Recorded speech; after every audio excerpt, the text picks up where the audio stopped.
placement, idée de placement. Voilà. Comment est-ce que les Français, eux, perçoivent l'environnement économique? Alors Cédric, les Français sont inquiets. On a par exemple 89% des Français qui sont préoccupés par la situation économique actuelle et 81% considèrent même que la situation s'aggrave. Et là on a un souci, c'est un souci d'incertitude sur les placements et 80% considèrent qu'ils ne sont pas suffisamment informés. Quelle thématique, quel actif on peut aujourd'hui proposer? Alors aujourd'hui on en reste sur les grands classiques, l'immobilier est toujours vraiment très présent. La vie IMO.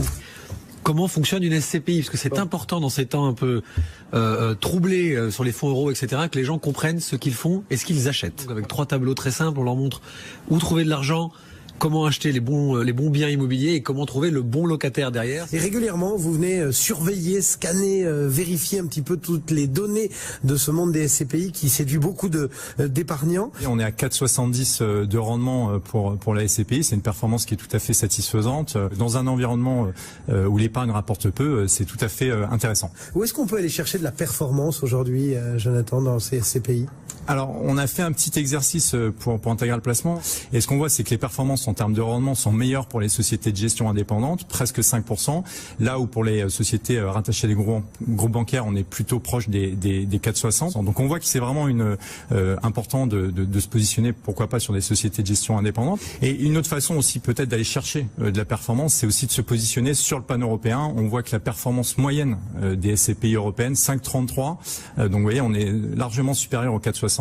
Et pour booster vos placements, trouver du rendement, pourquoi pas investir dans des SCPI spécialisés. SCPI diversifiés, spécialisés, c'est de ça qu'on va parler ensemble. Quel est l'intérêt d'investir sur ces SCPI-là? C'est d'aller vers de nouveaux secteurs d'activité, d'aller vers des SCPI qui sont récentes, d'aller vers des SCPI qui offrent des taux de rendement internes à 5 ans qui sont supérieurs aux SCPI classiques. Alors quel secteur? La santé. Donc des murs de cliniques, des EHPAD, des établissements spécialisés Alzheimer ou autres. Donc bon rendement, au moins égaux au rendement des SCPI classiques. Ouais. Et de la sécurité, c'est plus sécuritaire d'investir dans des SCPI spécialisées comme celles que vous nous proposez? On va dire que il n'y a pas de garantie de rendement, pas de garantie en capital comme les SCPI classiques. Par contre, donc il y a quand même une visibilité sur les revenus, parce qu'on a des baux à 6 ans, 9 ans, 12 ans, et vous avez aussi un marché qui est en croissance, la démographie qui fait qu'on va avoir de plus en plus besoin de maisons de retraite, d'EHPAD, donc c'est un marché qui est porteur.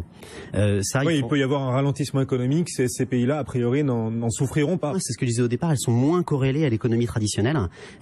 Et donc ça leur donne un certain atout. On estime de l'ordre de plusieurs milliards d'euros les besoins sur l'économie de la santé, et donc ça va porter aussi pour les investisseurs privés. Quel SCPI de diversification spécialisée vous prenez particulièrement? Le choix est assez limité, il faut bien s'en rendre compte. On a 2 SCPI qui sont nouvelles, qui sont Pierreval Santé de Rial AM. Donc là vraiment thématique santé uniquement sur des murs de cliniques, sur des établissements spécialisés, et Foncia Hébergimo qui elle a plus une thématique hôtellerie. Croissance, visibilité, rendement.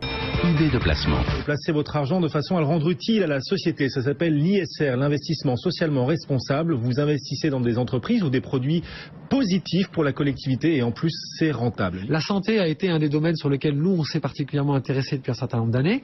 Pas forcément pour l'aspect ISR, mais parce que la santé nous semblait à la fois très porteur d'un point de vue sécurisation, d'un point de vue rendement, mais également globalement, si vous pouvez aider à sauver des gens et à les faire vivre plus longtemps, c'est quand même mieux. Est-ce qu'il y a d'autres produits, pas forcément labellisés ISR, mais quand même relativement éthiques et qui rapportent du rendement? Mais si vous investissez dans les EHPAD, alors j'en parle souvent parce que moi j'y crois, ça m'a touché personnellement, donc je pense que c'est important. Vous allez... Les EHPAD sont les établissements pour personnes âgées dépendantes. Voilà, médicalisées. Voilà, donc toute fin de vie, Parkinson, Alzheimer. Ouais. Je suis désolé, ça n'est pas ISR. D'abord c'est parce que c'est pas un fonds financier, et ensuite parce que ça ne remplit pas les critères. Mais si quelque part, au-delà du rendement et de la sécurisation de l'investissement, vous avez été touché de près, et on l'est de plus en plus tous, par la grande dépendance et la fin de vie, c'est un vrai sujet pour nos aînés en France. Donc je pense qu'il y a un aspect moral et utile à investir dans ce type d'actifs. Et pour le coup, en plus, en effet, c'est rentable, les EHPAD. Ça reste rentable, pour l'instant, bien sûr. Oui. Mais ce que je veux dire, c'est qu'au-delà de ça, si ça ne suffisait pas, voilà un élément. Choisir entre étudiants et EHPAD, peut-être, c'est se dire, moi je préfère rendre service à nos aînés.